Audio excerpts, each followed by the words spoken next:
Hola mis amados, muy buen día a todos. Qué gusto poder estar en comunicación nuevamente, compartiendo la palabra del Señor, avanzando en este entendimiento que el Señor nos está dando acerca de la fe, cómo pelear la batalla de la fe, cómo caminar para que nuestra fe no decaiga. Y continuando con este tema, vamos a abrir nuestra Biblia en Eclesiastés 1:1 y vamos a leer hasta el versículo 2:19. 1:1 al 2:19. Aquí le voy a pedir que pause el video y lea este pasaje. Una vez terminado de leer este pasaje, vamos a continuar con el mensaje. Bien. No es un secreto cuando nosotros leemos Eclesiastés que el predicador estaba deprimido. Cuando tú lees todo lo que dice, te das cuenta que él se da cuenta que todo es vanidad, que todo es vano, que todo es vacío.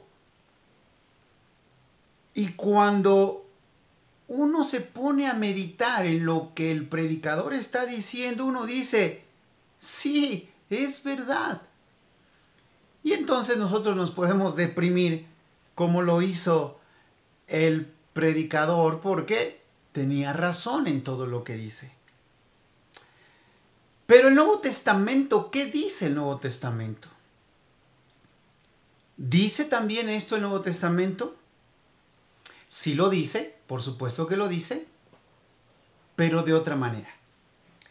Vamos a leer Primera de Pedro, por favor. Y vamos desde el capítulo número 1, versículo número 13. Y vamos a leer hasta el versículo número 18. Primera de Pedro, capítulo 1, del versículo 13 al versículo 18. Dice así: por tanto, ceñid los lomos de vuestro entendimiento, sed sobrios, esperad, dice, por completo en la gracia. Fíjese, esperen en la gracia, es lo que está diciendo el apóstol Pedro. Que se os traerá cuando Jesucristo sea manifestado. Como hijos obedientes, no os conforméis a los deseos que antes teníais estando en vuestra ignorancia, sino como aquel que os llamó es santo, sed también vosotros santos en toda vuestra manera de vivir, porque escrito está, sed santos porque yo soy santo. Y si invocáis por Padre aquel que sin acepción de personas juzga según la obra de cada uno, conducíos en temor todo el tiempo de vuestra peregrinación, sabiendo que fuiste rescatados de vuestra vana manera de vivir, la cual recibiste de vuestros padres, no con cosas corruptibles como oro, plata, sino con la sangre preciosa de Cristo, etc. Mire cómo nosotros podemos tener la bendición enorme de que en la palabra de Dios el apóstol Pablo dice que Jesucristo nos salvó precisamente de todo eso que el predicador está diciendo. Sí, el predicador tiene razón, pero cuando dice Pedro, fuiste rescatados de esa vida vana que está escribiendo precisamente el predicador. De esa vida fuimos nosotros rescatados. Fuimos rescatados de vivir para eso. Entonces, ahora que hemos sido rescatados de esa vanidad, de eso vano, de eso vacío, entonces, ¿para qué tenemos que vivir hoy? Efesios capítulo número 1, versículos del 3 al 6, nos lo dice de una manera muy clara y dice la palabra del Señor así. Bendito sea el Dios y Padre de nuestro Señor Jesucristo, que nos bendijo con toda bendición espiritual en los lugares celestiales en Cristo, según nos escogió en Él antes de la fundación del mundo, para que fuésemos santos y sin mancha delante de Él. En amor, habiéndonos predestinado para ser adoptados hijos suyos por medio de Jesucristo, según el puro afecto de su voluntad.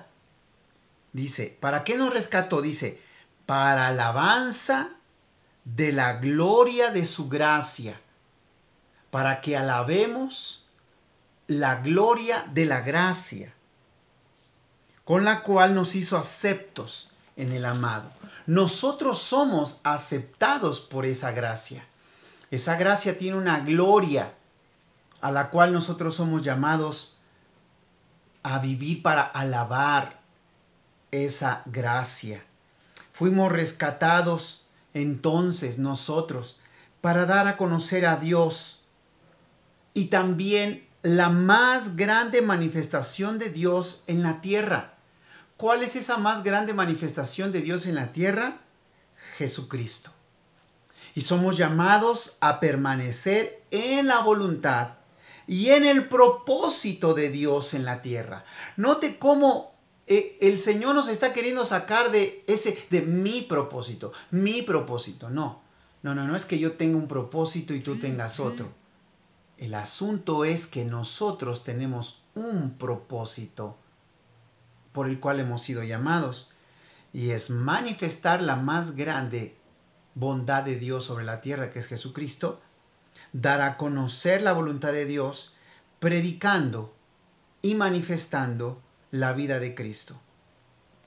Es decir, cuando nosotros nos levantamos a la mañana y se nos olvida que todo ser humano vive o debe de vivir para dar a conocer a Dios, entonces ese día es un día vano. Yo me levanto y se me olvida que vivo para dar a conocer la vida de Jesucristo, entonces es un día vano. Así haya tenido éxito, entre comillas, en mi trabajo o éxito en mi negocio, ese es un día sin rumbo. Ese es un día sin brújula. Ese es un día sin sentido, como dice Pedro. Fuimos rescatados de vuestra vana manera de vivir, de la vida vacía. ¿Y cuál es esa vida vana? Todo lo que dice Eclesiastés, que lo leímos. Entonces, no importa posición social, no importa sexo, no importa edad. Nosotros viviremos una vida vacía, vana, de vanidad solamente si nosotros vivimos lo que dice Eclesiastés y no entendemos lo que dice Pedro, que fuimos rescatados de esa vida. Entonces, ¿por qué la gente vive deprimida? Por todo lo vano, por todo lo vacío. A menos que vivamos para lo que en realidad fuimos creados, para alabanza de la gloria de su gracia, para representar a Dios en esta tierra. De ahí, entonces, no importan las circunstancias que estemos viviendo o que estemos pasando. Por eso, una persona puede tener aparentemente todo, pero sin Cristo es vano, es vacío, es depresión, es estrés. Pero alguien que parece no tener nada, con Cristo está lleno. No es vano, no está vacío. Y quisiera poner un ejemplo en la palabra. La segunda carta a los Corintios, por favor, vamos a leer lo que dice el apóstol Pablo en el capítulo número 11. Voy a comenzar por el 11, después voy a leer el capítulo 6. Pero Segunda a los Corintios, capítulo 11, dice de esta manera.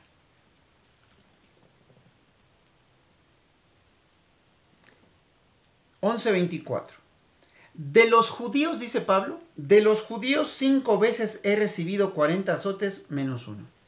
5 veces. 3 veces he sido azotado con varas, ya no por los judíos. Una vez apedreado. 3 veces he padecido naufragio. Una noche y un día he estado como náufrago en alta mar. Una noche y un día. En caminos muchas veces.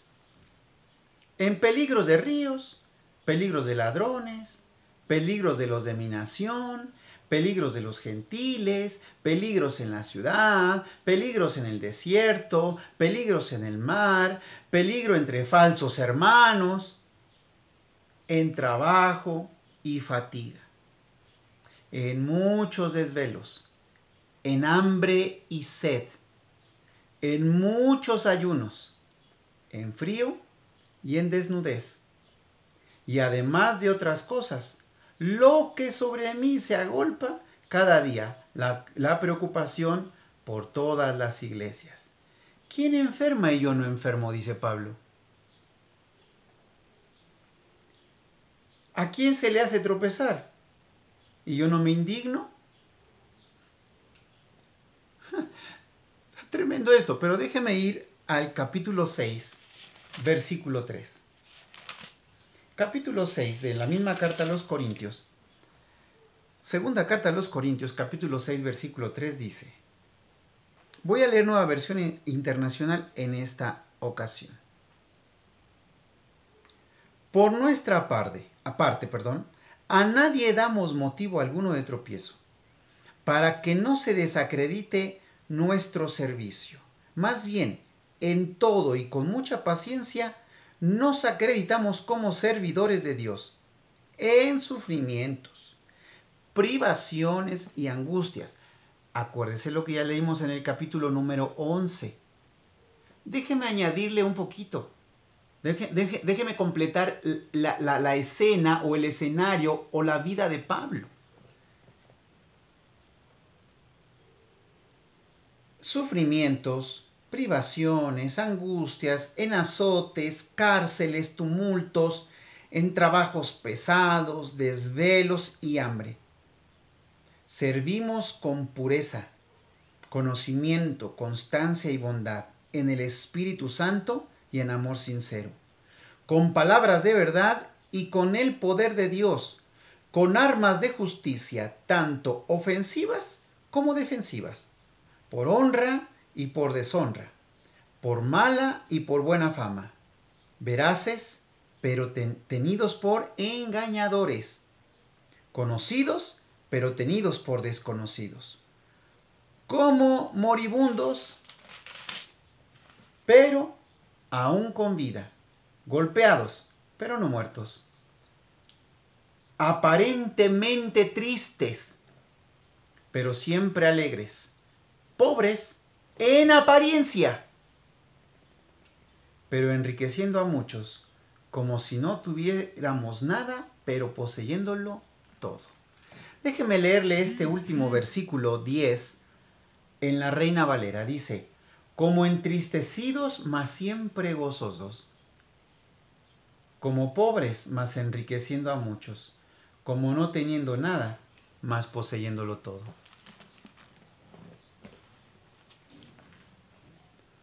Ahora, cuando nosotros leemos el capítulo 11 y después leemos el capítulo 6 y que Pablo narra su vida, y cuando Pablo termina esto dice, como tristes, pero siempre gozosos. La gente en apariencia cree que estamos pobres, pero en realidad enriquecemos a todos, como si no tuviésemos nada, pero en realidad poseemos todo.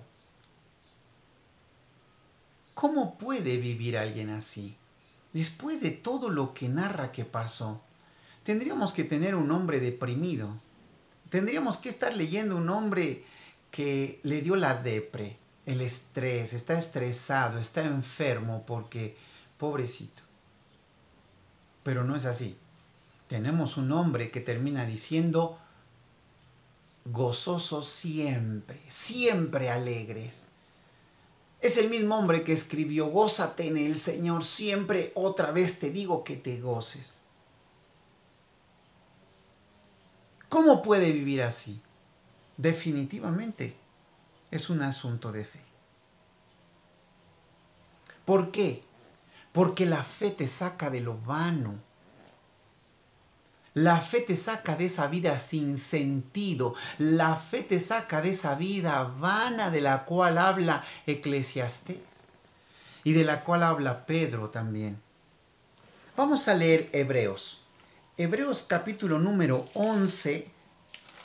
Lo que está, lo hemos leído, pero hay que volver a leerlo y releerlo las veces que sea necesario. Dice, es pues la fe la certeza de lo que se espera, pero es la convicción de lo que no se ve. Versículo 3.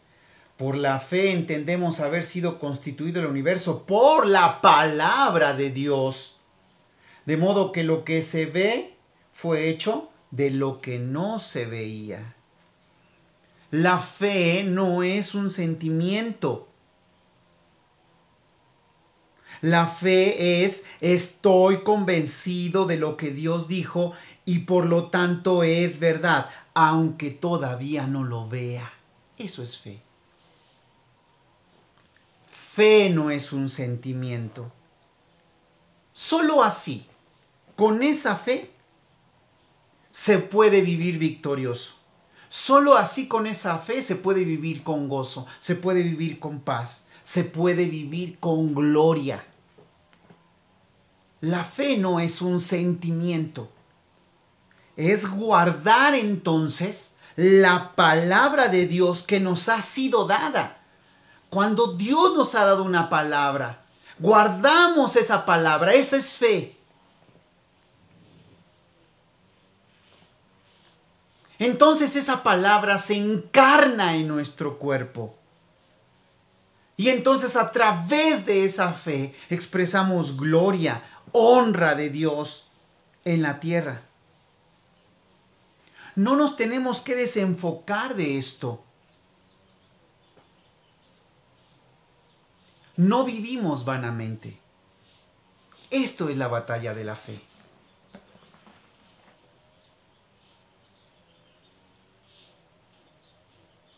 Nosotros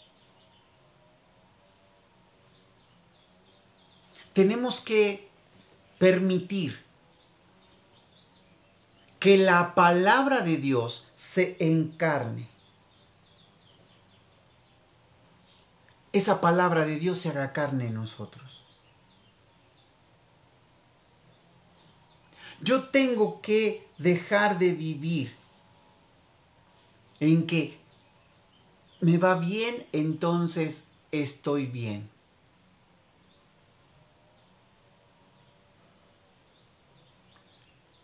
Yo tengo que salirme de buscar solo que en mi trabajo me vaya bien. Tengo que salirme de ese asunto de que yo quiero dejar de beber. Es que tengo que salirme de ese asunto de yo tengo que dejar de drogarme. Yo tengo que salirme de ese asunto de quiero que mi matrimonio esté bien. No, de verdad, salte de ahí, salte de ahí.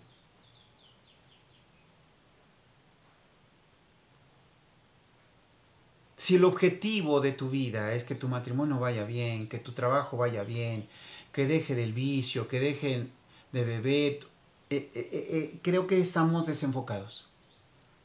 No vivimos para eso. Eso solo será consecuencia de vivir bajo el gobierno de Dios. ¿Qué dice 2 de Timoteo 4, 7 y 8? Quiero ir terminando con esto. 2 de Timoteo, capítulo 4, versículos 7 y 8. Dice el apóstol Pablo: he peleado la buena batalla, he acabado la carrera y he guardado la fe. Por lo demás me está guardada la corona de justicia, la cual me dará el Señor, juez justo, en aquel día, y no solo a mí, sino también a todos los que aman su venida. Dice la palabra del Señor: he guardado la fe, dice Pablo. Cuando uno mira la vida de Pablo, uno dice, pero ¿cómo alguien puede tener gozo viviendo y pasando todo lo que pasó Pablo? Es sencillo. Porque ha guardado la fe. Porque peleó la buena batalla de la fe. Porque corrió legítimamente la carrera. Porque la vivió en fe. Mis amados, estamos hablando de pelear la batalla de la fe. Y estamos hablando de un hombre que ganó esa batalla. Y que la fe la guardó, no le pudo ser quitada nunca. Y siempre vivió con gozo. Y siempre vivió con paz. Siempre vivió con gloria. Siempre vivió en alabanza. Eso es lo que el Señor quiere que vivamos hoy, cada uno de nosotros y la iglesia, para la gloria de Dios, más allá de las circunstancias. Fe es la palabra de Dios que me ha sido dada. Estoy convencida, convicción. Estoy convencido de que es un sí, aunque yo hoy todavía no lo veo. Gloria a Dios. Bendecimos el nombre del Señor y yo sé que ahí donde estamos pasaremos un tiempo de oración y de meditación en lo que acabamos de escuchar. Gracia y paz del Señor.